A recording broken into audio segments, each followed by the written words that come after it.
everyone. Connecting with you today to remind you about our life group season that is set to begin October the 24th. This will be a time of leader's choice, and we're encouraging all of our previous life group leaders to put up a life group for this season to spend the next 8 weeks beginning, as I said, on October 24th, going through materials that you feel would be an advantage for those within your life group. I'd also suggest that any of you that have never hosted a life group, but that you are thinking, I know a couple of people who would probably get in a group with me. I think I have an idea of what we could be talking about.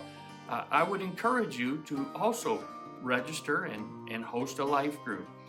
We would also encourage those of you that say, I think I would like to do this. I think I have some people that I could connect to and have a life group, but I'm not sure what I would teach about.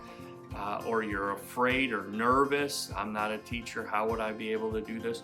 We have resources available that would be a benefit to those of you that have a desire, that feel a pull to do something like this, but maybe have some apprehension when it comes to teaching or materials. So we will be having sticky notes available for each and every message that is preached beginning on October the 24th, running the duration of this life group season, ending on December the 12th.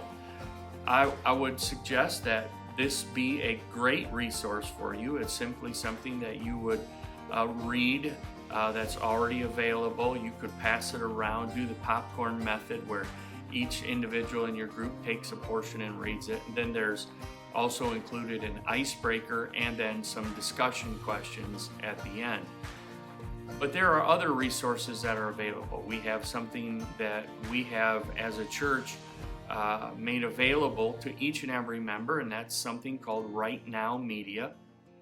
This is predominantly a video-based library. It's a resource that then you would be able to go in and say, it looks like there's a study on the book of James. There's a study on the Psalms, and you would be able to go through this together. There's many different things from marriage and parenting to single relationships to navigating divorce, things that have to do with finance, things that have to do with the upcoming holidays that are soon approaching, Thanksgiving and Christmas.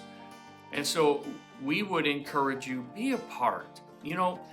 The statement that we're better together, I think sometimes it has almost run its course where we hear it, but it really has very little impact on us. But let me for just a moment give you an example. This is my hand. Obviously you see that, and I will tell you that my hand is better to me when all of my digits are attached. I remember a time when I cut a tendon in my index finger, and it was a miserable time. But as a result of that, I very quickly realized that I would be in a world of hurt. I would be less able to perform certain things if I were not able to recover from that injury, let alone had I lost my digit. You and I as individuals, we are better together when we together do life, when we together serve our great God, when we together are fulfilling the commission to which He has called us to.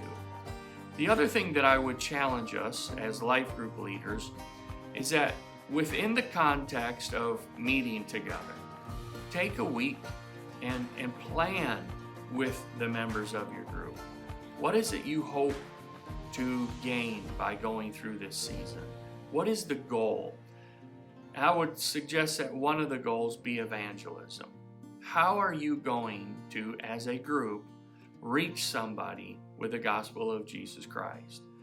The season we are going into allows for us an advantage to be able to talk to people about the goodness of God, to be able to share, to be able to welcome people into our lives and to contribute something to them, to show Christ to them. And so I would challenge each and every one of us, join a life group. Let's be connected. Let's be the body of Christ, fitly framed together. We can do this. And so I'm challenging you. All of our life group leaders, let's put up a life group. Let's be intentional. For those of you that maybe have never done it, I would also challenge you. Let's be a part and let's serve the cause of Christ together. For truly, we are better when we are together. God bless you, and I look forward to seeing you this Sunday.